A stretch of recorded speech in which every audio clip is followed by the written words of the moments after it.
Scan થઈને પડેલા છે. જવાબદારી ભૂલી ગયા હતા. તમે શું ટ્રસ્ટ કરો તો મૂકી ટ્રસ્ટ કરો કે તમે એવું કહો છો કે સ્કેન નહીં થાય તો મારી કોની જવાબદારી? તમે મારે જ કેવું પડે ને. હું ઓફિસ લઈને બેઠો છું તો એટલું તો ટ્રસ્ટ તમારે કરવો જોઈએ ને. આ બધા ટ્રસ્ટ કઈ મૂકીને જાય તો 3 ઠેલા છે. ના વિધાઉટ સ્કેન છે, સ્કેન જ નથી કરે. આ 3 ઠેલા પડ્યા છે, જોઈ લો. ઉપર જે મેલ એડ્રેસ છે ડિલિવરીનો એને બી નાખીને મિશનને બી અઠવાડિયું થયું છે. અઠવાડિયા સુધી માસ્ટર લેવા આવતા નથી અને છોકરો આવશે ત્યારે મળશે એવું કે છે.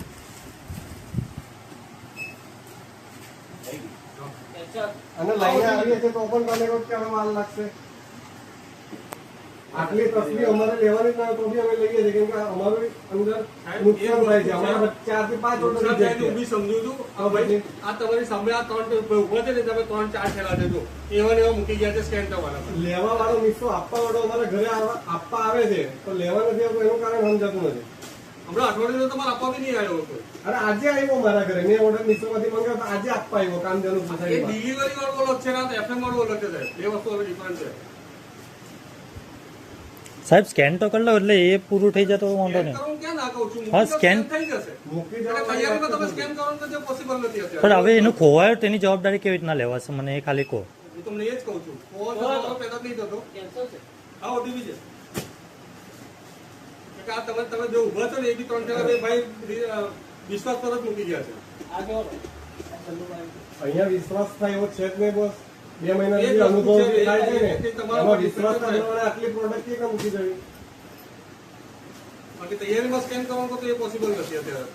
તૈયારીમાં નહીં સાહેબ. 2 દિવસ પહેલા હું આવ્યો બપોરે 7 થી 8 માં આવ્યો. 7 થી 8 માં તમે કીધું એટલે હું 7 થી 8 માં આવ્યો ને.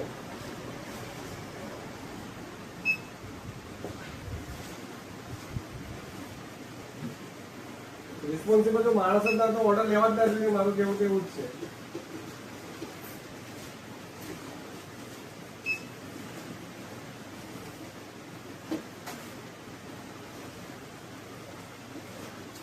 તો મારું